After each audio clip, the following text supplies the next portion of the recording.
स्तुति श्लोक को हैरानी से देखने लगी और फिर अचानक से उसे धक्का दे दिया और बोली, दूर रह के बात करो, बदतमीज इंसान। गुंडे हो एक नंबर के, ऐसे उठवा कर लेकर आए चोरी से और खुद को बहुत बहादुर समझते हो। क्या लगता है तुम्हें कि तुम मुझे यहाँ बंदी बनाकर रख लोगे और किसी को कुछ पता नहीं चलेगा? गलत सोचते हो तुम। देखना, सुबह होते ही मोक्ष यहाँ आ जाएगा और मुझे यहाँ से ले जाएगा और तुम देखते रह जाओगे। और देखना, मैं तुम्हारी कंप्लेन जरूर करूंगी पुलिस में और तुम्हें अरेस्ट करवाऊंगी। फिर तुम्हें पता चलेगा कि किसी को किडनैप करने का क्या नतीजा होता है। पुलिस की बात सुनकर श्लोक को हंसी आ गई और वो बोला, बिल्कुल मोहतरमा, जरूर कीजिएगा मेरे खिलाफ कंप्लेन। लेकिन वो तो आप तब करेंगी ना, जब यहाँ से बाहर जाएंगी, और बाहर तब जाएंगी जब मैं चाहूँगा। लेकिन मोहतरमा, मेरा ऐसा कोई इरादा नहीं है। और एक बात और, जब तक मैं ना चाहूँ यहाँ तक कोई परिंदा भी नहीं पहुँच सकता। तो वो मोक्ष क्या चीज़ है? भूल जाइए कि वो यहाँ तक पहुँचेगा। समझते क्या हो खुद को, गुंडे कहीं के? तुम्हें क्या लगता है कि तुम्हारी ऐसी धमकियों से मैं डर जाऊंगी? बिल्कुल नहीं। नहीं डरती, तुम जैसे दो कौड़ी के गुंडे से। दो कौड़ी का गुंडा सुनकर श्लोक को गुस्सा आ गया और उसने स्तुति को कंधा से पकड़कर दीवार से लगाते हुए कहा, बस बहुत हुआ। आपका लिहाज कर रहा हूँ क्योंकि लड़की हो और मैं लड़कियों की इज्जत करता हूँ। लेकिन इसका मतलब ये बिल्कुल भी नहीं है कि जो मुंह में आएगा आप बोल देंगी। ये क्या बार बार गुंडा गुंडा लगा रखा है? कहाँ से गुंडा दिख रहा हूँ मैं? स्तुति उसकी आंखों में देखते हुए बोली, हाँ बोलूंगी गुंडा, क्योंकि भाई हो तुम। तुम्हारी हरकतें ही वैसी हैं। वरना कोई शरीफ आदमी यूं किसी लड़की को उसी की सगाई के दिन अपने निजी रंजिश के चलते किडनैप नहीं करवाता। ऐसे काम गुंडे ही करते हैं। और क्या लगता है तुम्हें कि ऐसे जोर आजमाइश करके अपनी मर्दानगी दिखाकर मुझे डरा दोगे और मैं दुबक कर एक कोने में बैठ जाऊंगी? तो ऐसा बिल्कुल नहीं है मिस्टर। मैं उन कमजोर लड़कियों में से नहीं हूँ, समझे? तो मुझे डराने का ख्याल अपने दिमाग से निकाल दो। उसकी निडरता देखकर श्लोक ने उसे छोड़ दिया और दूसरी तरफ मुंह करके अपने गुस्से को कंट्रोल करने के लिए अपने बालों में हाथ घुमाया और अपनी आंखें बंद कर लीं। तभी उसका फोन रिंग हुआ। उसने देखा और रिसीव करके बोला, हाँ पांडे बोलो। दूसरी तरफ से किसी ने कुछ बोला तो वो बोला, देखो पांडे, इस वक्त मैं नहीं आ सकता। तुम खुद हैंडल कर लो, मैं सुबह आऊँगा। ठीक है। इतना कहकर उसने फ़ोन काट दिया। फिर उसने एक गार्ड को आवाज़ लगाई और बोला, रजत, इन मोहतरमा को खाना खिला दो लाकर, मैं चलता हूँ अभी। और हाँ, ध्यान रखना जरा। ओके? जी सर, वो बोला तो श्लोक ने फिर एक नज़र स्तुति की तरफ देखा, जो कि उसे गुस्से से घूर रही थी। जैसे ही श्लोक ने उसकी तरफ देखा, उसने गुस्से से नजर फेर ली। श्लोक वहां से चला गया। उधर वेन्यू में सब लोग बहुत परेशान थे। स्तुति की माँ और वंदना लगातार रोए जा रही थी। सब तरफ देख लिया था उन्होंने, लेकिन कोई क्लू नहीं मिला। फिर मोक्ष कुछ याद करते हुए वंदना से बोला, बंधु, मुझे जरा वो कमरा दिखाना जहाँ स्तुति तैयार हो रही थी। जी चलिए, कहते हुए वंदना उसके साथ रूम की तरफ चल दी। रूम में पहुंचकर मोक्ष अच्छे से रूम का जायजा लेने लगा। सब तरफ देखने के बाद भी उसे कुछ दिखाई नहीं दिया। तो थक हार कर वो बाहर जाने लगा कि तभी उसकी नज़र दरवाजे के अंदर की तरफ नीचे पड़े हुए रुमाल पर पड़ी। उसने झट से वो रुमाल उठाया और बन्ना को दिखाकर पूछा कि क्या यह रुमाल स्तुति का है? बन्ना रुमाल देखकर बोली, नहीं तो, ये दीदू का नहीं है। लेकिन ये तो लेडीज रुमाल है, ये किसका हो सकता है? हम में से तो किसी का नहीं है। मोक्ष को कुछ शक हुआ तो उसने रुमाल को सूंघ कर देखा और झट से उसकी आंखें हैरानी से फैल गईं। उसे समझ आ गया कि इस रुमाल में क्लोरोफार्म लगा हुआ है। वो जल्दी से रुमाल लेकर नीचे की तरफ चल दिया और उसके साथ ही बंदा भी चल दी। नीचे जाकर उसने सबको बता दिया कि उसे शक है कि स्तुति को किडनैप किया गया है। यह सुनकर सब दंग रह गए। उसकी माँ बोली, लेकिन मेरी बच्ची को क्यों कोई किडनैप करेगा? उसकी तो किसी से कोई दुश्मनी तो दूर, किसी से कोई मनमुटाव तक नहीं था। तो फिर क्यों?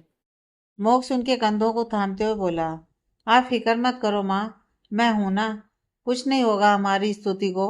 मैं उसे वापस लेकर आऊंगा कहीं से भी। भरोसा रखिए मुझ पर।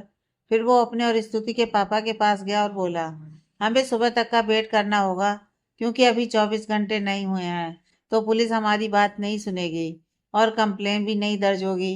लेकिन फिर भी मैंने अपने आदमियों को काम पर लगा दिया है। वो शहर का कोना कोना और चप्पा चप्पा छान मारेंगे स्तुति को ढूंढने के लिए। उन दोनों ने भी सहमति जताई। सिलोक को रह रहकर यही ख्याल आ रहा था कि आखिर कौन हो सकता है इन सबके पीछे। उधर गार्ड ने स्तुति को खाना लाकर दिया, लेकिन उसने साफ मना कर दिया। सिलोक घर पहुंच गया और तब तक उसकी माँ भी सो चुकी थी। वो भी सीधे अपने रूम में चल दिया, बिना खाना खाए। रूम में जाकर वो चेंज करके लेट गया। उसे स्तुति के ख्याल बार बार आए जा रहे थे, जिससे वो बीच बीच में यह सोचने पर मजबूर हो जाता कि कहीं उसने गलत तो नहीं किया ना, उसे किडनैप करवा के। लेकिन फिर उसे मोक्ष का ख्याल आता तो अपने फैसले पर कोई गिल्ट नहीं महसूस होती।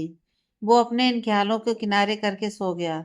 सुबह उसने अपने मॉम को एयरपोर्ट छोड़ा और अपना ख्याल रखने का कहकर वहां से चला गया।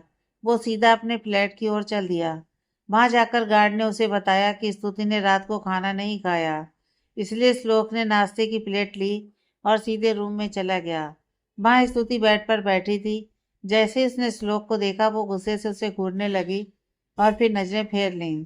श्लोक उसके पास गया और प्लेट को बेड पर रखकर बोला, खाना खा लीजिए मोहतरमा। स्तुति ने घूरकर उसकी तरफ देखा और बोली, नहीं चाहिए। श्लोक वहीं बेड पर उसके ठीक सामने बैठ गया और बोला, नाराजगी इंसानों से होती है, खाने से नहीं। स्तुति बोली, एक बार कहा ना नहीं चाहिए, जाओ यहाँ से। श्लोक उस पर नजरें जमाते हुए बोला, देखिए मोहतरमा, प्यार से कह रहा हूँ खा लीजिए, वरना जबरदस्ती भी ठूंस सकता हूँ आपके मुंह में निवाला। इसलिए चुपचाप खाना खा लीजिए, ना सुनने की आदत नहीं है मुझे। स्तुति गुस्से में वहां से उठ गई और बोली, मुझे भी बार बार अपनी बात रिपीट करने की आदत नहीं है। एक बार कह दिया नहीं खाना है मतलब नहीं खाना है। श्लोक उठकर उसकी ओर बढ़ते हुए बोला, पक्का नहीं खाना है? स्तुति पीछे जाते हुए बोली, नहीं खाना है। श्लोक आगे बढ़ते हुए, पक्का? स्तुति पीछे होते हुए, पक्का पक्का पक्का। श्लोक उसके बिल्कुल पास पहुंच गया और स्तुति फिर से दीवार के साथ लग गई। श्लोक बिल्कुल उसके चेहरे के करीब अपना चेहरा लाकर उसकी आंखों में देखते हुए बोला, सोच लीजिए मोहतरमा, इस कमरे में आप और मैं एकदम अकेले हैं और कुछ भी हो सकता है। मैंने पहले भी कहा है कि मैं मौका परस्त इंसान हूँ, तो सोचिए इससे बढ़िया मौका और कहाँ मिलेगा भला। ऊपर से आप हो भी निहायत ही खूबसूरत, तो खुद को काबू करना किसी के लिए भी मुश्किल हो जाएगा। आया समझ? स्तुति उसकी बात सुनकर हैरान हो गई और थोड़ा घबरा भी गई, लेकिन खुद को मजबूत दिखाने की कोशिश करते हुए वो बोली, धमकी दे रहे हो? हाँ हाँ, मैं तो बस आगाह कर रहा हूँ आपको कि या तो खाना खा लीजिए या फिर। उसने बात को अधूरी छोड़ दी। उसकी बात सुनकर और उसके चेहरे पर गंभीरता देखते हुए स्तुति धीरे से बोली, ठीक ठीक है, मैं खा लेती हूँ खाना, पहले दूर हटो। ठीक है, जैसी आपकी इच्छा, कहते हुए वो उससे दूर हटा तो स्तुति धीमे कदमों से चलते हुए बेड के पास आई और बैठकर खाना खाने लगी। भूख तो उसे लगी थी क्योंकि रात को भी खाना नहीं खाया था उसने, इसलिए खाने लगी आराम से। तभी फिर से श्लोक का फोन बजा तो उसने उठकर कहा, आ रहा हूँ पांडे, 10 मिनट में। इतना कहकर उसने फोन रख दिया और स्तुति की तरफ देखते हुए गार्ड से बोला, अभी जा रहा हूँ, शाम को आऊँगा, तब तक ख्याल रखना। ठीक है सर, वो बोला तो श्लोक स्तुति को एक नज़र देखकर चला गया। वो वहां से पुलिस स्टेशन पहुंच गया तो वहां पर इंस्पेक्टर और हवलदार उसे देखकर हैरान रह गए और उसे सलूट करने लगे। तभी एक हवलदार बोला, ये क्या सर, आप ऐसे यहाँ? तो क्या ऐसे नहीं आ सकता हूँ क्या? नहीं नहीं सर, आप ऐसे नहीं आते हो ना, इसलिए पूछा। आप हमेशा फॉर्मल कपड़े पहनकर आते हो ना, आज यूनिफॉर्म में कैसे? वो मैम, श्लोक बोला, मॉम यहाँ नहीं है, वो कुछ दिनों के लिए मुंबई गई हैं। तभी हवलदार पांडे बोला, तभी मैं सोचूं कि उनके रहते आपकी इतनी हिम्मत कैसे पड़ गई कि आप यूनिफॉर्म में यहाँ आ गए। ये बात उसने धीरे से बोली थी, लेकिन श्लोक ने सुन लिया तो वो बोला, कुछ कहा तुमने? जी जी नहीं सर, मैं क्या बोलूँगा आपको, आप तो सर हैं हमारे। गुड कहकर श्लोक चेयर पर बैठ गया और फाइल चेक करने लगा। श्लोक बिजनेसमैन के साथ साथ एक सुपर कोप भी है, लेकिन ये बात सिर्फ वो और उसका स्टाफ ही जानता है, क्योंकि यह सबके लिए एक सीक्रेट है। पुलिस स्टेशन में उसकी पहचान भी श्लोक उपाध्याय के नाम से नहीं, बल्कि एसीपी निरुद्ध के नाम से ही है। असल में उसे अपनी पहचान अपनी माँ की वजह से छुपानी पड़ती है, क्योंकि वो नहीं चाहती कि उनका बेटा अपने पापा की तरह पुलिस लाइन में जाए, क्योंकि उसके पापा भी एक ईमानदार पुलिस अफसर थे, लेकिन उनकी ईमानदारी ही उनकी मौत की वजह बन गई थी। अपने पति को खोने के बाद अपने इकलौते बेटे को वो नहीं खोना चाहती थी, इसलिए उन्होंने उसे उस तरफ जाने को रोक दिया। लेकिन श्लोक बचपन से ही अपने पापा की तरह पुलिस ऑफिसर बनना चाहता था। लेकिन अगर ये बात उसकी माँ को पता चलेगी तो वो बर्दाश्त नहीं कर पाएंगी। यह सोचकर अपनी पहचान छुपा कर रखता है। शहर में सबको पता है कि एसीपी निरुद्ध नाम का पुलिस ऑफिसर मौजूद है उनके शहर में, लेकिन किसी ने आज तक देखा नहीं है उसे, सिवाय उन गुंडों और भ्रष्टाचारियों के जिनको उसने सबक सिखाया है। लेकिन पूरा चेहरा उसका किसी ने नहीं देखा, क्योंकि वो हमेशा एक स्पाई की तरह ही सामने आता था। श्लोक थोड़ी देर बाद उठा और हवलदार से बोला, I am going to my cabin, 10 minute में काफ़ी भिजवा देना। हवलदार बोला, यस सर, और श्लोक वहां से अंदर की तरफ चला गया। अंदर जाकर एक केबिन के अंदर की वाल पर उसने हाथ रखा तो वो सरक गई और एक दरवाज़ा खुल गया। वो अंदर चला गया। अंदर पूरा का पूरा केबिन बना हुआ था, सब कुछ मौजूद था वहाँ जो एक पुलिस वाले से रिलेटेड होता है। वो जाकर अपनी चेयर पर बैठ गया और काम में मगन हो गया। लेकिन थोड़ी देर बाद उसका ध्यान काम की बजाय स्तुति की तरफ डाइवर्ट हो गया। उसके साथ बिताए हुए पल याद आने लगे उसे। स्तुति का वो सुपर वुमन वाला बिहेवियर तो कभी बिल्कुल नाजुक सी गुड़िया की तरह घबरा जाना उसे याद आने लगा। इसके साथ उसके चेहरे पर मुस्कान आ गई। तभी हवलदार उसके लिए कॉफ़ी लेकर आया और उसके चेहरे पर मुस्कान देखकर हैरान रह गया और खुद से ही बोला, ये क्या गजब हो गया रे बाबा, आज हमारे साहब के चेहरे पर इतना नूर और उसी के साथ मुस्कुराहट भी। पहले तो कभी नहीं देखा इन्हें यूं मुस्कुराते हुए, वो भी अकेले बैठे बैठे। कुछ तो गड़बड़ है सिंधे, कुछ तो गड़बड़ है। वो खुद से ही बड़बड़ा रहा था कि तभी श्लोक की आवाज़ उसके कानों में पड़ी। अगर खुद से बातें करने का कार्यक्रम पूरा हो गया हो तो जो कॉफ़ी लाए हो वो दे दो। वो हड़बड़ाते हुए बड़ा और कॉफ़ी टेबल पर रखकर बोला, जी जी सर, आपकी कॉफ़ी, और कुछ चाहिए हो तो बता दीजिए। श्लोक सीधे से बोला, मुझे कुछ नहीं चाहिए, बस ये बताओ कि जो पिछले हफ्ते लड़कियों की तस्करी करने वाले गैंग को पकड़ा है उनका हालचाल क्या है। जी सर, लड़कियों को तो सही सलामत उनके घर पहुंचा दिया गया है। लेकिन लेकिन क्या? श्लोक ने उसकी तरफ देखते हुए पूछा। तो वो बोला, लेकिन सर, वो जो लड़के, मेरा मतलब जो गैंग के लड़के हैं ना, उनके बाप लोगों की पहुंच शायद बहुत ऊपर तक है, इसलिए बार बार कभी वकील को भेजते हैं बिल के पेपर्स लेकर, तो कभी हमें धमकी भरे फ़ोन कॉल्स करके ये कहते हैं कि अगर उनके लड़कों को नहीं छोड़ा तो वो होम मिनिस्टर से कहकर हमें सस्पेंड करवा देंगे। उसकी बात सुनकर श्लोक हंसने लगा तो वो हैरान हो गया और बोला, सर, मैंने इतनी सीरियस बात बताई है आपको और आप हंस रहे हैं। श्लोक हंसते हुए बोला, उन्होंने धमकी दी और तुम लोग डर गए। मेरे अंडर काम करते हुए भी तुम लोग उनकी खोखली धमकियों से डर गए। अब अगर किसी का फ़ोन आया तो साफ साफ कह देना कि होम मिनिस्टर को यहाँ लाएं थाने में अपने साथ, बिल पेपर्स के साथ, और ले जाएं अपने इन गुंडों को यहाँ से। हवलदार सिंधे हैरानी से बोला, अगर वो लोग सच में होम मिनिस्टर को ले आए, क्या आप उन्हें छोड़ दोगे? श्लोक अपनी चेयर से उठा और कॉफी का एक सिप लेकर 2 कदम चलते हुए एक हाथ जेब में डालकर बड़े इत्मीनान से बोला, ऐसा लगता है तुम्हें? सिंधे बतीसी दिखाते हुए बोला, सर, आप इतनी आसानी से तो चोर या जेब कतरे को भी नहीं जाने देते। फिर ये तो लोग तो इतना बड़ा गुनाह करते थे तो। एग्जैक्टली, ऐसा नहीं होगा, क्योंकि होम मिनिस्टर इनके कहने पर यहाँ नहीं आएंगे। पहले वो मुझसे फ़ोन पर बात करके पूछेंगे कि क्या माजरा है, और सच जानने के बाद तो वो खुद ही कहेंगे कि इन्हें मत छोड़ना। अगर इनकी पहुंच ऊपर तक है तो एसीपी निरुद्ध उर्फ श्लोक उपाध्याय की पहुंच ऊपर आसमान तक है, समझे? जी जी सर, समझ गया। अब तो वो लोग डरेंगे। आने तो उनका फ़ोन इस बार, छक्के छुड़वा देंगे। सिंधे इतराते हुए बोला तो श्लोक ने उसे एक कोल्ड सा लुक देते हुए कहा, अब हो गया ना, तो जाओ यहाँ से। सिंधे हैरान सा खुद से बोला, इतनी जल्दी मूड स्विंग हो गया इनका। खैर, निकलते हैं यहाँ से। और फिर श्लोक से बोला, जी सर, मैं चलता हूँ, बहुत काम बाकी पड़ा है अभी, कहते हुए वहाँ से चला गया। उधर सब लोग स्तुति के घर पर अभी भी परेशान थे, क्योंकि अभी तक स्तुति का कोई पता नहीं चल रहा था, और अभी वो लोग पुलिस स्टेशन में मिसिंग रिपोर्ट भी नहीं लिखवा सकते थे, क्योंकि अभी 24 घंटे नहीं हुए थे। मोक्ष भी बहुत कोशिश कर रहा था, बार बार अपने लोगों को फ़ोन करके पूछ रहा था कि कोई खबर मिल जाए, कोई क्लू मिल जाए, लेकिन सब बेकार था। उधर श्लोक के फ्लैट पर भी हल्ला मचा हुआ था, स्तुति की वजह से। उसने उन लोगों की नाक में दम करके रखा था। पूरा फ्लैट उसने कबाड़ खाना बनाकर रख दिया था, सब तबाह कर दिया था। तभी एक गार्ड ने श्लोक को कॉल करने के लिए फ़ोन निकाला, तो उसने झट से उसके हाथ से फ़ोन छीन लिया और भागकर रूम में चली गई और अंदर से लॉक कर लिया। गार्ड को कुछ रिएक्ट करने का मौका ही नहीं मिला। वो बाहर से दरवाज़ा खटखटाने लगा, लेकिन स्तुति ने जल्दी से मोक्ष के फ़ोन पर कॉल किया। अननोन नंबर देखकर श्लोक हैरान हुआ, लेकिन फिर गुस्से से उसने फ़ोन उठा लिया।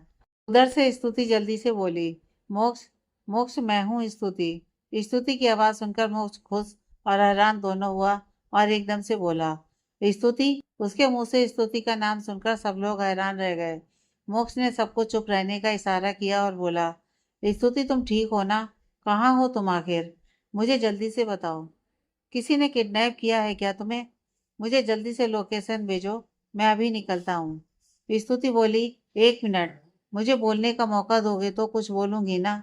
ओह सॉरी सॉरी, वो तुम्हारी आवाज़ सुनकर थोड़ा डेस्परेट हो गया था, इसलिए। हाँ बोलो तुम, ठीक तो हो ना? मैं ठीक तो हूँ, लेकिन कहाँ हूँ ये नहीं पता। नहीं पता मतलब मैं कुछ नहीं जानती इस एरिया के बारे में।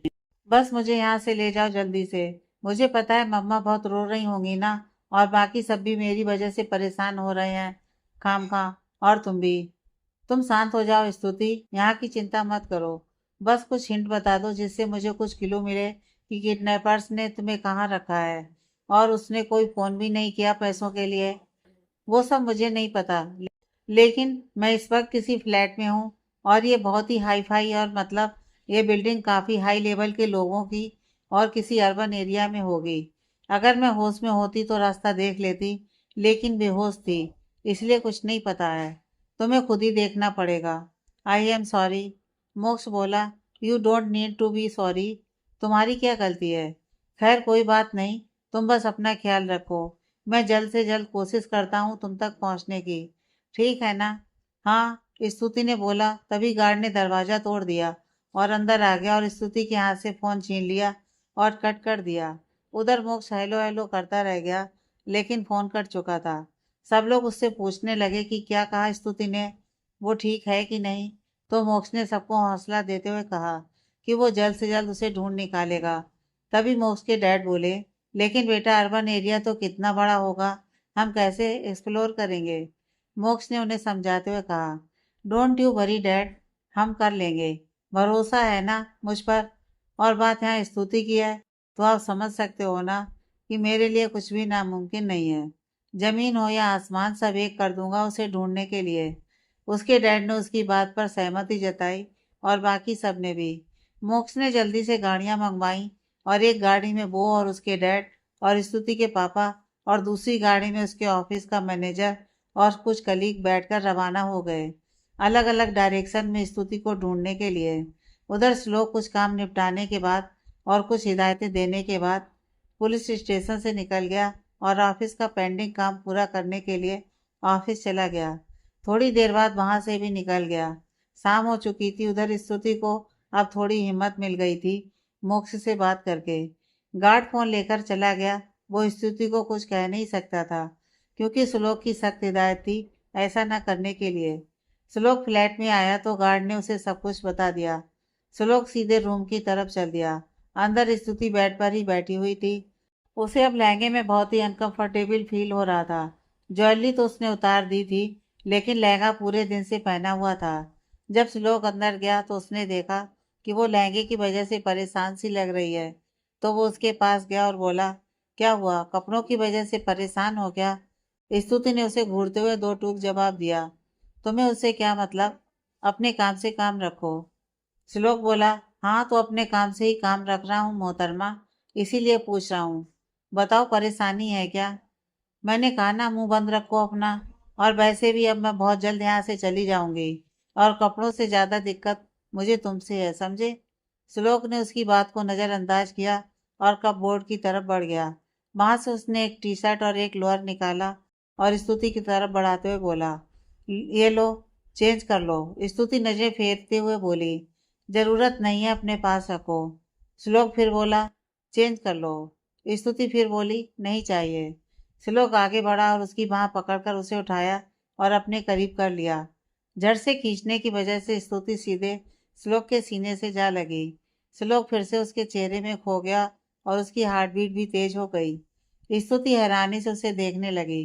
श्लोक उसके कान के पास मुठ लाकर बोला, सीधे सीधे क्यों नहीं कहती कि मेरे करीब आने का बहाना चाहिए आपको मोहतरमा। तभी हर बात ना नुक्कड़ से शुरू होती है आपकी, ताकि मैं ऐसे करके कन्विंस करूं। सही कह रहा हूं ना मैं? उसकी बात सुनकर स्तुति उसे घूरते हुए बोली, क्या बकवास कर रहे हो? श्लोक उसके चेहरे के करीब आए हुए बोला, सही तो कह रहा हूँ।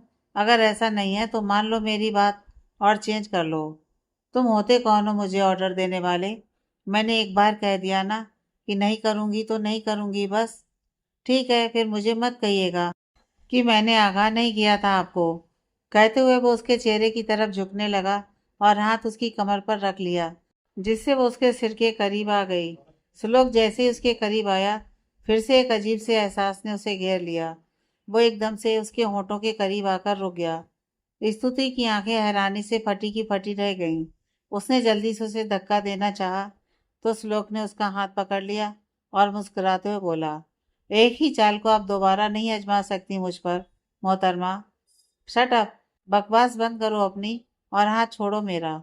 स्तुति गुस्से से बोली तो श्लोक मुस्कुरा दिया और बोला, छोड़ूंगा। पहले ये बताइए कि चेंज करेंगी आप या अभी भी कुछ सोचना है? स्तुति पहले तो कुछ बोलने को हुई, लेकिन फिर चुप हो गई और धीरे से बोली, फाइन, कर लेती हूँ, पहले छोड़ो मुझे। श्लोक ने उसका हाथ छोड़ा और उससे दूर खड़ा हो गया और कपड़े उसके आगे कर दिए। स्तुति ने उसे घूरते हुए कपड़े पकड़े और चेंज करने चली गई। थोड़ी देर बाद वो चेंज करके वापस आई तो श्लोक अभी भी वहीं था। लोअर और टी शर्ट थोड़ा लूज था। स्तुति को श्लोक ने जब उसे देखा तो देखता ही रह गया। ब्लैक कलर का लोअर टी शर्ट बहुत जच रहा था उसके गोरे रंग पर। स्तुति ने उसे देखा तो बोली, तुम अभी तक गए नहीं? अब मैंने मान ली ना तुम्हारी बात, जाओ अब यहाँ से। श्लोक ने खाने की प्लेट उसकी तरफ बढ़ाते हुए कहा, खाना खा लो पहले, फिर चला जाऊंगा। स्तुति को अब उसकी मनमानियों पर बहुत गुस्सा आने लगा, तो वो खींचकर बोली, तुम आखिर चाहते क्या हो? कभी ये करो कभी वो करो, एक बात मानो तो दूसरी तैयार हो जाती है।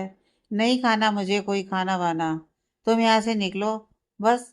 उसने उसकी बाह पकड़कर उसे बाहर धकेलना चाहा, तो श्लोक ने अपना हाथ छुड़वा लिया और बोला, मैं कोई आपको खेतों में हल चलाने के लिए नहीं कह रहा हूँ मोहतरमा, सिर्फ खाना खाने के लिए कह रहा हूँ।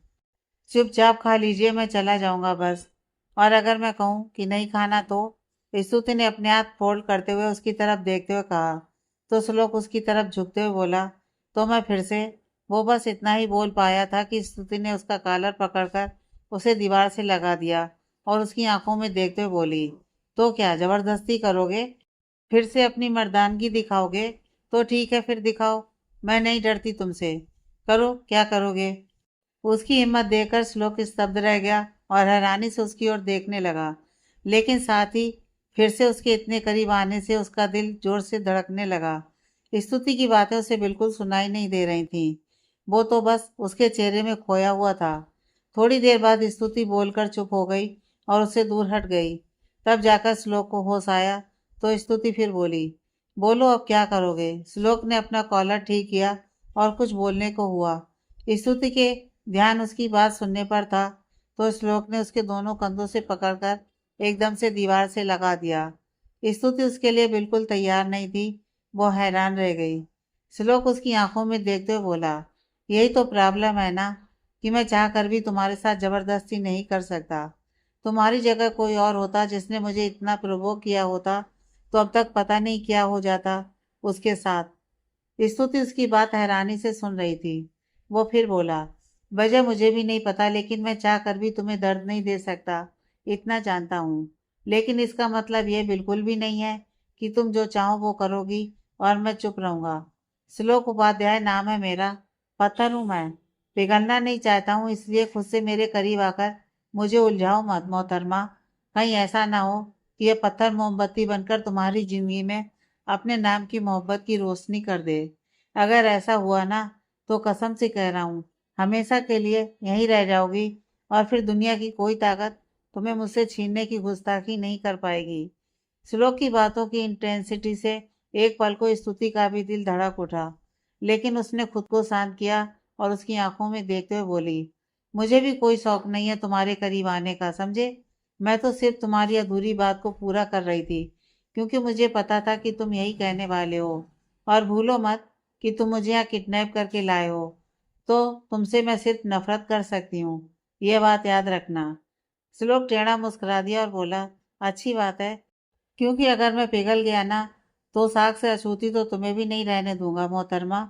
श्लोक उपाध्याय जितनी शिद्दत से नफरत करता है ना, उससे दुगनी शिद्दत से मोहब्बत करता है।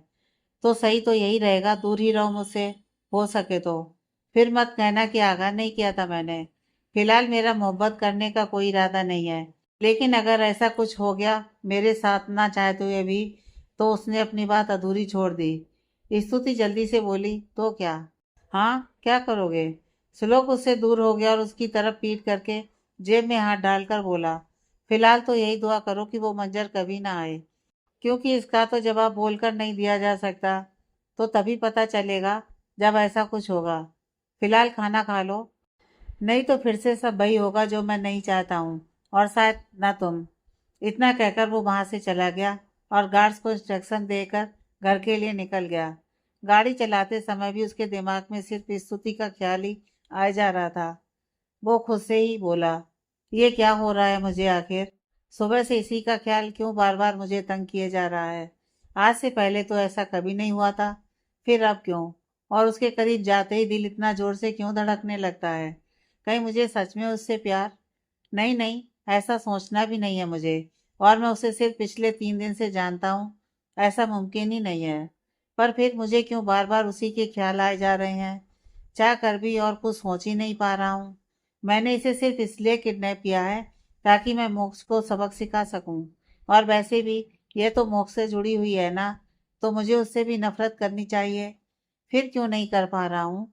क्यों उसकी फिक्र होती है मुझे आखिर? स्टेयरिंग पर हाथ मारते हुए बोला, क्यों? आखिर क्यों? मुझे ये सारी चीजें दिमाग से निकालनी होंगी, कैसे भी करके। और वैसे भी अब तक तो मोक्ष से ढूंढने के लिए निकल भी चुका होगा कि तभी उसका फोन रिंग हुआ। उसने उठाया और बोला, हाँ क्या खबर है, बोलो। दूसरी तरफ से आवाज आई, सर मोक्ष खन्ना 2 गाड़ियों के साथ यहाँ से निकल चुका है, उन्हें ढूंढने के लिए। श्लोक मुस्कुराते हुए बोला, गुड, वेरी गुड। पता था मुझे, तुम बस नज़र रखो अच्छे से, हर पल की खबर चाहिए मुझे। जी सर। दूसरी तरफ से आवाज़ आई तो श्लोक ने फ़ोन काट दिया और गाड़ी को टर्न करते हुए बोला, अभी थोड़ा और इंतज़ार करो मोक्ष खन्ना, इतनी आसानी से तुम्हें इस बार जीतने नहीं दूंगा। इस बार मैं जीतूंगा और तुम्हें मिलेगी शिकस्त। तुमसे रूबरू भी होंगे, पर अभी जरा थोड़ा तड़प लो। प्यार में इंतजार तो करना ही पड़ता है सबको। देखते हैं कितना प्यार करते हो तुम अपनी मंगेतर से आखिर। तब तक वो घर पहुंच गया था और जाकर उसने अपनी माँ से फोन पर बात की और खाना खाने लगा कि एकदम से रुक गया और अपना फोन निकाला और अपने गार्ड को फोन लगाया और बोला, खाना खा लिया उसने? वो बोला, जी सर, अभी अभी खाया है। बस। यह सुनकर वो पता नहीं क्यों रिलैक्स हो गया और फोन काट दिया और फिर खाना खा लिया और जाकर सो गया। दूसरी तरफ सारा दिन आधे शहर में छानबीन करने के बाद मोक्ष और बाकी सब भी खाली हाथ वापस लौट आए। कोई क्लू नहीं मिला था उन्हें। स्तुति की माँ और बंदा बहुत उम्मीद लगाए बैठी थी, लेकिन उनके आते ही वो भी समझ गई कि कुछ पता नहीं चला, तो वो फिर से उदास हो गई। उधर स्तुति भी बहुत बेचैन थी। आज दूसरा दिन था उसका यहाँ। उसे सबकी चिंता हो रही थी, नींद भी नहीं आ रही थी। वो बार बार करवटें बदल रही थी। अपनी माँ की ज्यादा चिंता थी उसे। यूं ही सोचते सोचते उसे न जाने कब नींद आ गई। सबकी रात यूं ही टेंशन में गुजर गई और फिर से दिन निकल आया। स्तुति की माँ और वंदना का तो वैसे ही बुरा हाल हो रखा था। मोक्ष सबको बस दिलासा ही दिए जा रहा था, लेकिन असल में वो खुद कितना परेशान है यह सिर्फ वही जानता था। सुबह मोक्ष बाथरूम से बाहर आया और तैयार हो गया। उसने फोन में से स्तुति की तस्वीर निकाली और उसे प्यार से देखते हुए बोला, कहाँ हो तुम आखिर स्तुति? कितना परेशान कर रही हो तुम मुझे? अगर कोई बात मनमानी थी तो यूं ही कह देती ना, सामने से। तुम्हारी कोई भी बात कभी टाली है क्या आज तक मैंने भला? तुम्हें नहीं पता, होगा भी कैसे?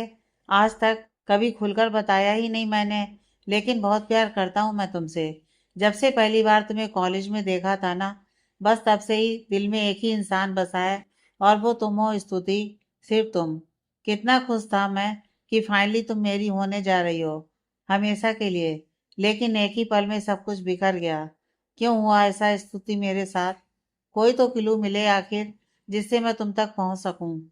पता है कितना हेल्पलेस फील कर रहा हूँ इस वक्त, चाह कर भी तुम तक नहीं पहुंच पा रहा हूँ। प्लीज स्तुति वापस आ जाओ जल्दी से, ताकि हम अपनी जिंदगी की खुशी को नए सिरे से जी सकें, ताकि तुम मेरी हो जाओ। मैं नहीं रह पा रहा हूँ तुमसे दूर। सबको तो मैं दिलासा दे रहा हूँ, लेकिन मेरा क्या? मैं खुद कितना घुट रहा हूँ अंदर से, ये किसे बताऊँ मैं?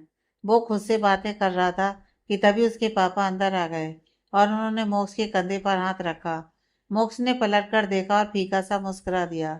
उसके पापा उसके पास आकर बैठ गए और बोले, मुझसे अपना दुख या तकलीफ छुपाने की जरूरत नहीं है बेटा।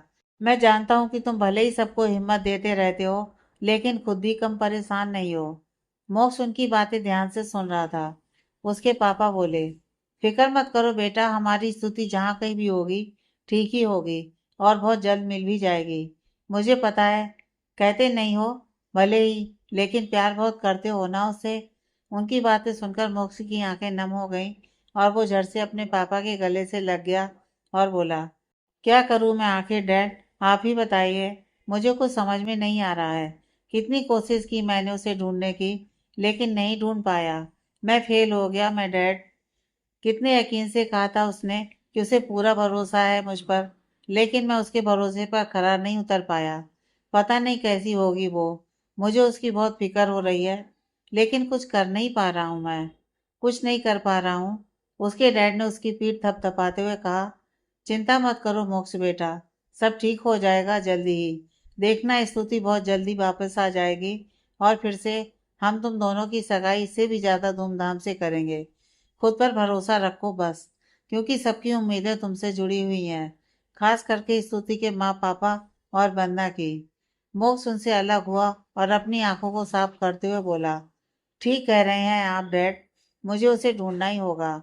हम सबके लिए, मेरे लिए जमीन आसमान एक कर दूंगा, लेकिन स्तुति को अब मैं ढूंढ कर ही रहूंगा किसी भी हाल में।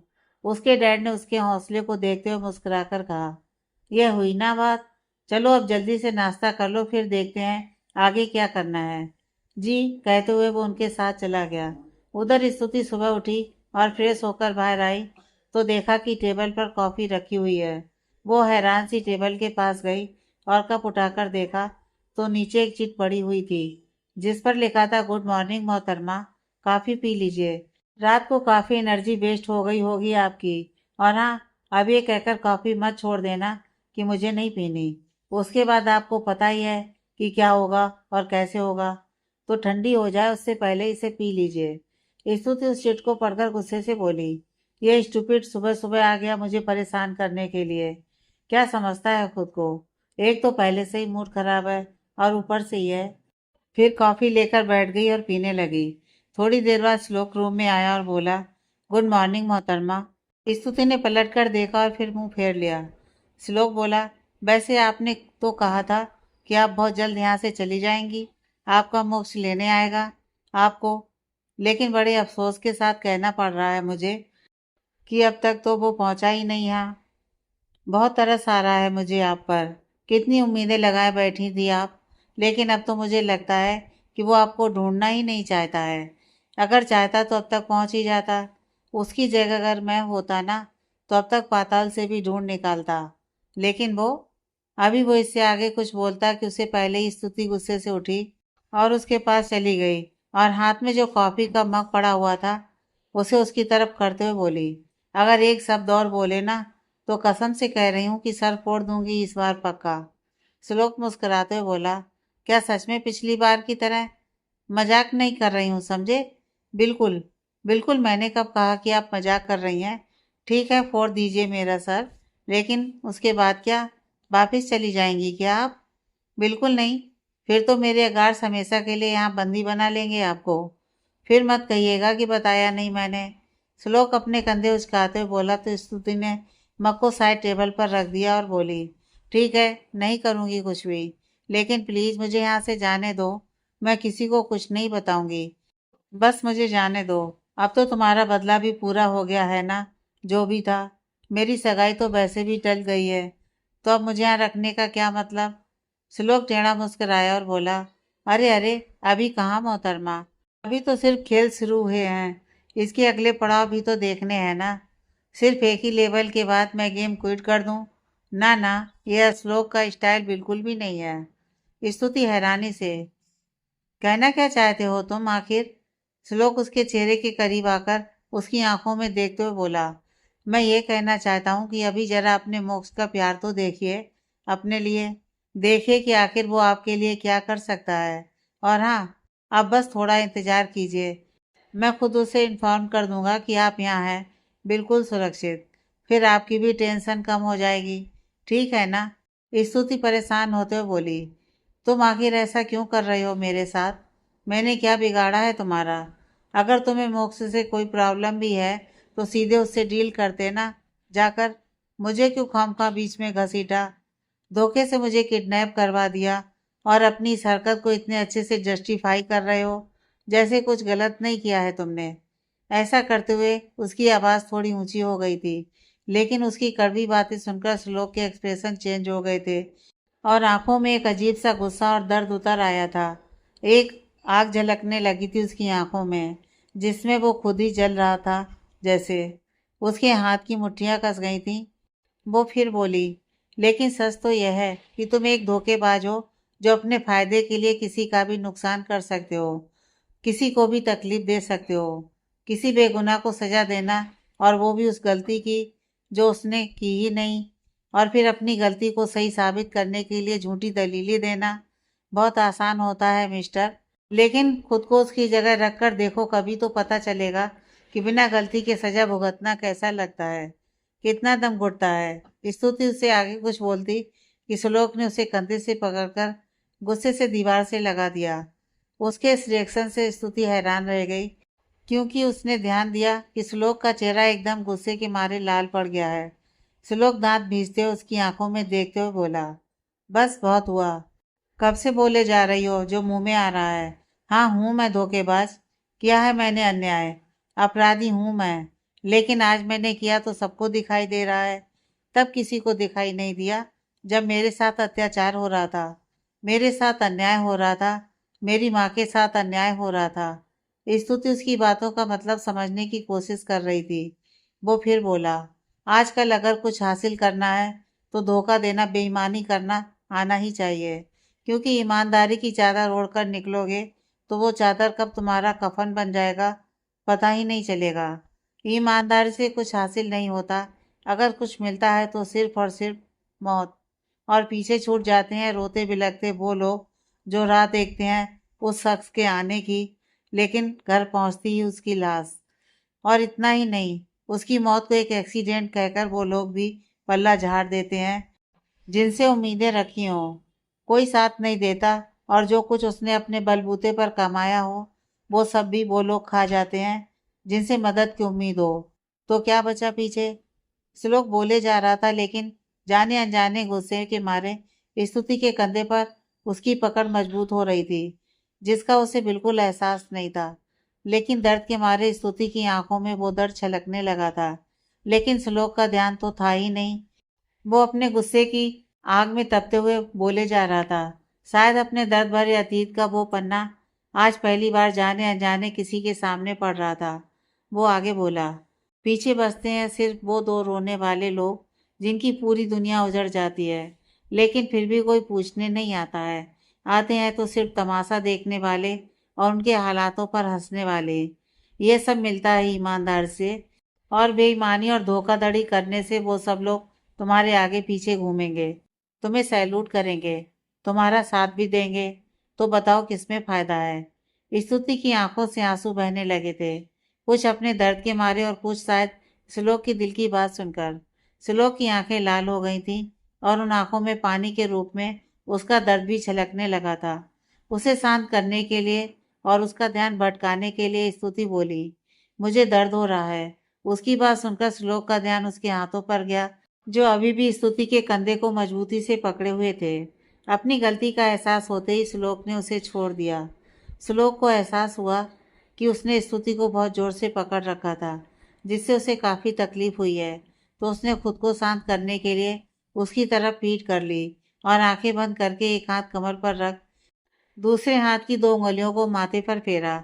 स्तुति अभी भी श्लोक की तरफ ही देख रही थी। श्लोक वैसे ही बोला, आई एम सॉरी, मैंने जानबूझकर नहीं किया, पता नहीं कैसे। आई एम सॉरी, इतना कहकर वो बिना पीछे देखे सीधे आगे बढ़ गया और वहां से बाहर निकलकर कार में बैठकर तेजी से चला गया। स्तुति अभी भी वैसे ही खड़ी थी। फिर वो धीरे से आकर बेड पर बैठ गई और श्लोक की बातों के बारे में सोचने लगी। उसकी बातें उसके कान में गूंजने लगीं। श्लोक वहां से गाड़ी को तेजी से लेकर निकल गया और गाड़ी को हवा में उड़ाने लगा। जो कुछ देर पहले हुआ उसके बारे में सोचने लगा। वो खुद से ही बोला, ये क्या हो जाता है आखिर मुझे बार बार? क्यों मैं खुद को इतना बेबस महसूस करने लगता हूँ उसके सामने? आज मैंने क्यों आखिर उससे ये सारी बातें कहीं जो आज तक मेरे अलावा किसी और को नहीं पता थी? आज तक किसी को बताना जरूरी नहीं समझा मैंने। फिर आज क्या हो गया था मुझे?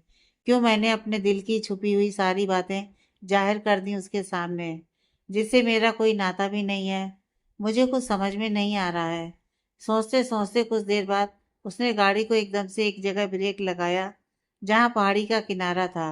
वो नीचे उतरा और खाई की तरफ देखने लगा और इसके साथ ही उसे वो सब पल फिर से याद आने लगे जो उसके बचपन में सहा था उसने।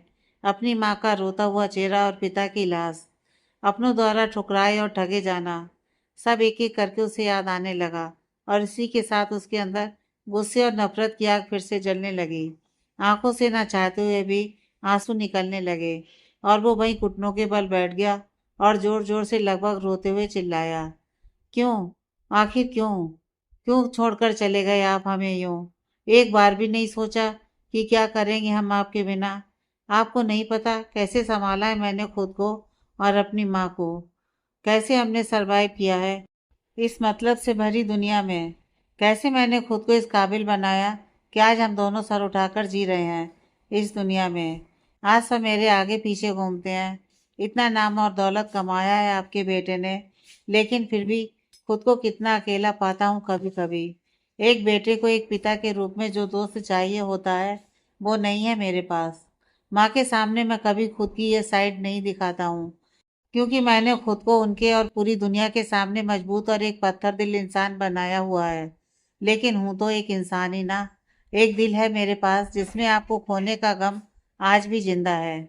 लेकिन आज पता नहीं क्यों उसके सामने मेरे दिल का सारा हाल बयान कर दिया है मैंने, जिसे मैं पिछले कुछ ही दिनों से जानता हूँ, मुश्किल से।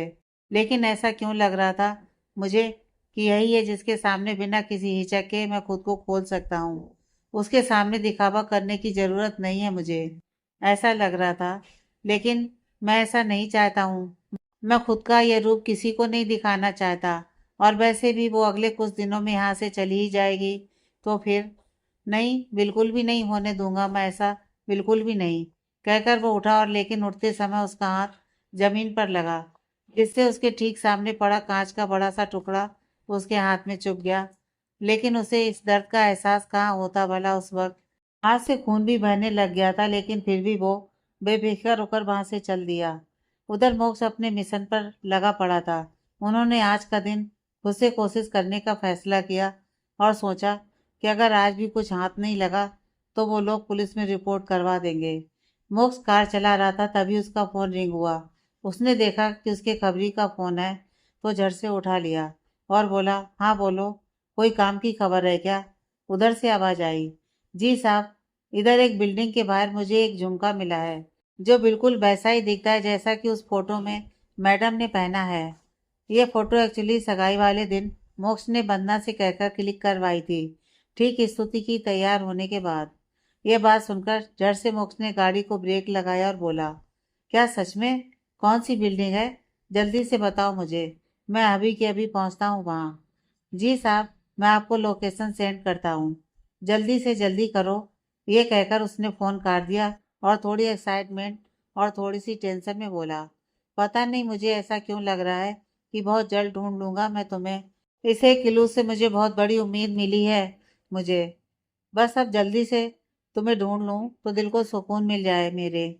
तब तक उसके फोन पर उस खबरी ने लोकेशन भेज दिया। इधर श्लोक थोड़ी देर बाद वापस आ गया और बाहर हॉल में सोफे पर बैठ गया, लेकिन खोया खोया सा था। उसका ध्यान पता नहीं कहाँ था। तभी स्तुति की नजर उस पर पड़ी तो वो उसे शांत देखकर हैरान थी। लेकिन जैसे ही उसकी नजर उसके हाथ पर पड़ी तो देखा कि पूरा हाथ खून से लथपथ है, लेकिन उसका बिल्कुल ध्यान नहीं है। वो भागकर उसके पास आई और उसका हाथ पकड़कर बोली, हे भोले बाबा, ये आपके हाथ को क्या हुआ है? इतना खून कैसे बह रहा है? कैसे लगी है चोट? और इस पर पट्टी भी नहीं करवाई है।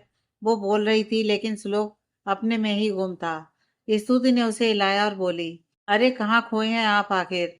ये चोट कैसे लगी है, ये पूछ रही हूँ। श्लोक एकदम से हड़बड़ा गया और अपना हाथ छुड़ाते हुए बोला, कुछ नहीं हुआ है मुझे, मैं ठीक हूँ। और मैंने कहा है ना कि मुझसे दूर रहो। स्तुति ने उसकी बात को अनसुना किया और जल्दी से रूम में जाकर फर्स्ट एड बॉक्स लेकर आई और सोफे पर उसके पास बैठ गई और फिर से उसका हाथ पकड़ लिया और जख्म को डिटॉल से साफ करने लग गई। श्लोक ने फिर से हाथ झटका और गुस्से से बोला, समझ में नहीं आ रहा है क्या? जाओ यहाँ से, किसी की जरूरत नहीं है मुझे। कुछ नहीं हुआ है मुझे, ठीक हूँ मैं। स्तुति से घूरते हुए उसी तरह बोली, मैंने कहा ना कि मुंह बंद रखो अपना, जो कर रही हूँ करने दो। मेरे काम में कोई टांग अड़ाए, ये मुझे पसंद नहीं है। श्लोक के सामने किसी ने उसी की तरह ऊंची आवाज में बात की। ये देखकर गार्ड्स के मुंह भी खुले रह गए और वो मंद मंद मुस्कुराने लगे। श्लोक ने उन्हें घूरकर देखा तो वो सब चुप हो गए।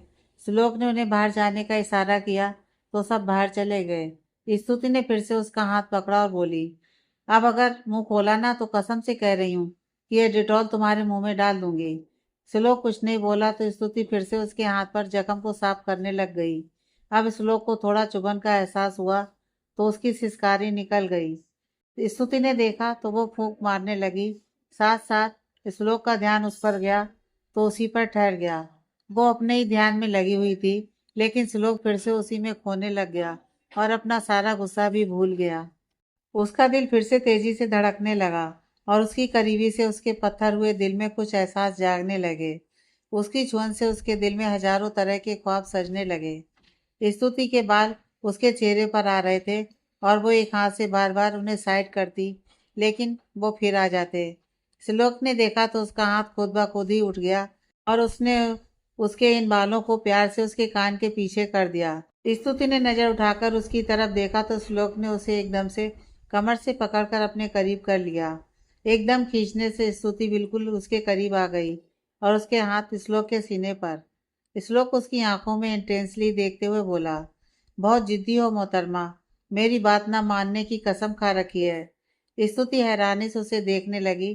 फिर वो बोला, कहा था ना मैंने दूर रहो मुझसे, मुझे उलझाओ मत, पत्थर हूँ वही रहने दो। लेकिन तुम फिर भी बार बार मेरे पास आ जाती हो और मुझे अपनी ही बातों से झूठा साबित कर देती हो। तुम मुझसे वही गुनाह करवाना चाहती हो जिससे मैं बचना चाह रहा हूँ। इस पत्थर को क्यों पिघलाना चाहती हो? क्यों मेरे लिए मुश्किल कर रही हो तुमसे दूर रहना? स्तुति उसकी बात पर हैरान हुई और धीरे से बोलने को हुई, लेकिन मैं तो बस वो जख्म को। उससे आगे वो बोल ही नहीं पाई क्योंकि श्लोक ने उसके होंठों पर अपनी उंगली रख दी और बोला, चुप, अभी मेरी बात खत्म नहीं हुई है। मैंने कहा था ना, मुझे पिघलाओ मत। वैसे तो बहुत मजबूत हूँ मैं, लेकिन तुम्हारे पास आते ही मैं कमजोर पड़ने लगता हूँ। खुद पर से कंट्रोल खोने लगता है मेरा। भले ही मैं तुम्हारी नज़रों में कैसा ही हूँ, लेकिन हूँ तो एक मर्द ही ना। और ऊपर से तुम्हारी यह खूबसूरती, इन सब के तीर एक साथ मुझ पर चलाकर मुझे घायल करना चाहती हो। लेकिन मेरी भी बात याद रखना, एक बार अगर मैं गिरफ्त में आ गया ना, तो तुम मुझसे दूर जाने का सपने में भी नहीं सोच पाओगी। और अगर किसी और ने कोशिश की तो आग लगा दूंगा सबको, इस दुनिया को। स्तुति उसकी बातों का मतलब समझने की कोशिश कर रही थी। श्लोक आगे बोला, याद रखना यह बात मोहतरमा, श्लोक उपाध्याय की नफरत से 100 गुना ज्यादा गहरी होगी उसकी मोहब्बत। स्तुति ने एकदम से उसे खुद से दूर किया और इधर उधर देखते हुए बोली, ये कैसी बातें कर रहे हैं आप? शर्म नहीं आती है ऐसी बकवास करते हुए? अभी श्लोक कुछ कहता कि उससे पहले ही उसका एक गार्ड जल्दी से अंदर आया और बोला, सर हमें यहाँ से निकलना होगा जल्द से जल्द, वो लोग यहाँ पहुँचने ही वाले होंगे। श्लोक ने जल्दी से स्तुति का हाथ पकड़ा और गार्ड से बोला, जल्दी से मेरी गाड़ी निकालो। और इतना कहकर वो उसे लेकर चल पड़ा और पीछे के दरवाजे की तरफ चल पड़ा। स्तुति उसकी बात को समझ नहीं पा रही थी, तो वो बोली, कहाँ लेकर जा रहे हो मुझे? छोड़ो मेरा हाथ। और कौन आ रहा है? पुलिस आ रही है क्या? अगर पुलिस आ रही है तो फिर तो मैं पक्का तुम्हारी कंप्लेन करूंगी। छोड़ो मेरा हाथ। श्लोक आगे चलते हुए मुस्कुराकर बोला, पुलिस तो मेरी जेब में रहती है मोहतरमा, तो ये धमकी जरा ना ही देना मुझे। स्तुति बोली, क्या इतने बड़े गुंडे हो कि पुलिस को भी दौलत के दम पर खरीद रखा है? कितने बुरे हो तुम। तब तक वो लोग गाड़ी तक पहुंच चुके थे, तो श्लोक ने गाड़ी का दरवाजा खोला और स्तुति को बिठाते हुए बोला, मेरे बारे में जरा फुर्सत से बुराई कर लीजिएगा, अभी फिलहाल हमें चलना है, तो चुपचाप बैठ जाइए। कहकर उसने स्तुति को बिठाया और खुद जाकर ड्राइविंग सीट पर बैठकर जल्दी से गाड़ी स्टार्ट कर दी। स्तुति अभी भी उससे पूछे जा रही थी, लेकिन वो चुपचाप गाड़ी चलाए जा रहा था और उसके साथ ही उसके पीछे पीछे उसके सभी गार्ड्स की गाड़ियां भी आ रही थीं। स्तुति ने पीछे मुड़कर देखा तो बोली, ये लोग भी आ रहे हैं, इसका मतलब पक्का कुछ तो गड़बड़ है। कहीं किसी का खून तो नहीं करके भाग रहे हो तुम लोग? मुझे बताओ सच सच। श्लोक ने उसकी तरफ देखा और फिर आगे देखते हुए बोला, देखिए मोहतरमा, इस वक्त मुझसे कुछ मत पूछिए, सब सवालों के जवाब मिलेंगे, पर जरा सब्र कीजिए। और गाड़ी की स्पीड बढ़ा दी और मन में सोचने लगा, मुझे पता था कि बहुत जल्दी तुम पहुंच ही जाओगे मुझ तक, लेकिन शायद तुम्हें इस बात का कोई अंदाजा नहीं है कि तुम्हारे हर मूव की खबर तुमसे पहले मुझे मिल जाती है। तो अभी सही समय नहीं आया है तुमसे रूबरू होने का, इसलिए जा रहा हूँ। स्तुति की तरफ एक नज़र डालकर तुम्हारी अमानत को लेकर। फिर पता नहीं क्या आया उसके दिल में कि सर झटक कर सोचने लगा, हाँ, अभी कहाँ हुई है तुम्हारी अमानत? वैसे भी जो हालत मोहतरमा मेरी कर रही हैं आजकल, I have to think twice. और फिर खुद ही अपनी बातों पर हंस दिया। स्तुति ने उसकी तरफ देखा और सोचने लगी, अकेले अकेले ही हंसे जा रहा है, मुझे तो यह नॉर्मल नहीं लगता कहीं से भी, और हरकतें भी कुछ अजीब सी ही करता रहता है। और धीरे से बड़बड़ाई, साइको कहीं का। जो बात धीरे बोलने पर भी श्लोक के कान तक पहुंची गई थी। उसने उसकी तरफ देखा और बोला, कुछ कहा आपने मोहतरमा, या फिर मेरे कान बज रहे हैं? स्तुति उसकी तरफ देखकर झूठा मुस्कुराते हुए बोली, जी बिल्कुल आपके कान ही बज रहे हैं। श्लोक ने उसे टेढ़ी नजर से देखा और आगे देखते हुए बड़बड़ाया, कोई बात नहीं मोहतरमा, सबका बदला लिया जाएगा आपसे। बस अभी जरा कुछ काम निपटा लूं अपने। और फिर गाड़ी चलाने लगा। थोड़ी देर में वो श्लोक के घर पहुंच गए। श्लोक गाड़ी से उतरा और दूसरी तरफ का दरवाजा खोला और स्तुति भी बाहर आई। और जैसे ही उसने देखा श्लोक के घर की तरफ, उसका मुंह खुला का खुला रह गया। इतना बड़ा और आलीशान घर देखकर श्लोक ने उसका मुंह हाथ से बंद किया और बोला, अब चलें या यहीं रहकर मेरे घर को नजर लगाने का इरादा है आपका? स्तुति से घूरते हुए बोली, मैं क्यों नजर लगाऊंगी तुम्हारे घर को? मेरे पास क्या घर नहीं है? बड़े आए अमीरजादे। श्लोक ने उसका हाथ पकड़ा और अंदर ले गया। उधर मोक्ष गाड़ी को फुल स्पीड में भगा रहा था। वो अकेला ही चल पड़ा था इस बार। उसने सबसे कहा कि एक क्लू मिला है, लेकिन श्योर नहीं है, इसलिए सबका जाना ठीक नहीं है। स्तुति के पापा और मोक्ष के डैड ने जिद की, लेकिन वो नहीं माना और अकेला निकल गया। गाड़ी को जितना तेज भगा सकता था उतना तेज भगाया उसने, और जल्दी से वो उस बिल्डिंग तक पहुंच गया और जल्दी से उतर गया और भागता हुआ अंदर की तरफ चल पड़ा। गार्ड ने उससे पूछा तो वो बोला कि यहाँ उसका दोस्त रहता है, वो उससे मिलने जा रहा है। गार्ड को उस पर शक नहीं हुआ, क्योंकि वो दिखने में ही डिसेंट और अमीर लगता था, तो उसने उसे जाने दिया। अंदर आते ही वो इधर उधर देखने लगा, लेकिन अब इतनी बड़ी बिल्डिंग में कैसे पता चलेगा कि स्तुति कहाँ हो सकती है आखिर? वो सोच में पड़ गया। तभी वहां उसे एक आदमी बाहर जाता हुआ दिखाई दिया। वो जल्दी से उसके पास गया और बोला, भाई साहब, क्या आपने यहाँ बिल्डिंग में किसी लड़की को देखा जिसने लहंगा पहना हुआ हो? गोरी सी लड़की है। और इसके फीचर्स बताने लगा। फिर उसने अपना फोन निकाला और स्तुति की फोटो दिखाने लगा। वो आदमी स्तुति की फोटो देखकर कुछ सोचने लगा और फिर बोला, अरे हाँ, इन मैडम को मैंने थोड़ी देर पहले देखा था बिल्डिंग से बाहर जाते हुए, और इनके साथ एक बहुत हैंडसम सा दिखने वाला लड़का भी था। देखने में एकदम हीरो टाइप था और बहुत अमीर भी लग रहा था। उसकी बात सुनकर मुख से हैरानी से बोला, क्या? बाहर जाते देखा? कब? अभी बस थोड़ी देर हुई है, मुश्किल से आधा घंटा हुआ होगा। मोक्ष की उम्मीद फिर से बिखरने लगी। उसे लगा वो फिर ले गया होगा। फिर वो कुछ सोचते हुए बोला, एक मिनट, आपने कहा इसके साथ एक लड़का भी था? कौन था वो? क्या आपने पहले यहाँ कभी देखा है उस लड़के को? वो आदमी बोला, इस बारे में मैं कुछ नहीं कह सकता, क्योंकि मैंने अभी कल ही यहाँ शिफ्ट किया है, तो जितना पता था बता दिया। मोक्ष एक गहरी सांस भरकर बोला, ठीक है, थैंक यू सो मच आपकी मदद के लिए। आप जा सकते हैं। वो आदमी वहां से चला गया और मोक्ष फिर से निराश हो गया और वहीं पास में सीढ़ियों पर बैठ गया और बोला, क्या हो रहा है ये सब? जब भी लगता है कि तुम्हारे बहुत करीब पहुंचने वाला हूँ, तभी फिर से वहीं पहुंच जाता हूँ जहां से शुरू किया था। आखिर कब तक दौड़ाओगी मुझे स्तुति? अब आ भी जाओ ना, मैं बहुत मिस कर रहा हूँ तुम्हें। फिर उसे ध्यान आया तो वो बोला, लेकिन वो लड़का जिसके बारे में वो आदमी बोल रहा था, वो कौन हो सकता है आखिर? कहीं वो किडनैपर तो नहीं? हो सकता है मेरे आने की खबर मिल गई हो उसे। तभी उसका खबरी भी आया वहां, जो कि स्तुति को बिल्डिंग में ढूंढने गया था। उसे भी कुछ पता नहीं चला। मोक्ष ने उससे स्तुति का वो इयररिंग्स लिया जो उसे बिल्डिंग के बाहर मिला था। मोक्ष ने उसे वो सब बताया जो उसे उस आदमी से पता चला था। उसका खबरी बोला, सर, हम सीसीटीवी से पता लगा सकते हैं कि क्या हुआ है एग्जैक्टली। मोक्ष उसकी बात सुनकर झट से खड़ा हो गया और बोला, अरे हाँ, इस बारे में तो मैंने सोचा ही नहीं। फिर दोनों चल पड़े सीसीटीवी फुटेज चेक करने के लिए। इधर श्लोक और स्तुति दोनों अंदर रह गए। उनके अंदर आते ही गार्ड ने गेट फिर से बंद कर दिया। अंदर आकर स्तुति ने श्लोक से अपना हाथ झटके से छुड़वाया और बोली, छोड़ो मुझे। जब देखो तब अपनी मर्दानगी दिखाते रहते हो, जोर आजमाइश करके। और पहले मुझे यह बताओ कि मुझे आखिर यहाँ क्यों लेकर आए हो? ऐसा क्या कांड किया है तुमने जो वहां से भागकर यहाँ चले आए? शकल से तो बदमाश और गुंडे लगते हो, हरकतें भी नो डाउट वैसी ही हैं। कुछ तो जरूर किया है तुमने जो तुम छुपा रहे हो, लेकिन मैं पता लगा कर ही रहूंगी। वो नॉन स्टॉप बोले जा रही थी। श्लोक कुछ भी बोलने की कोशिश करता, लेकिन स्तुति उसे बोलने का मौका ही नहीं दे रही थी। हार कर श्लोक उसके पास गया और उसे कमर से पकड़कर खुद के करीब ले आया और उसके मुंह पर हाथ रख दिया। स्तुति की आंखें बड़ी हो गईं। वो हैरानी से श्लोक की तरफ देखने लगी। वो बोला, बटन कहाँ है? स्तुति ने आंखें छोटी कर ली, जैसे पूछ रही हो कौन सा बटन। श्लोक बोला, तुम्हारा म्यूट बटन।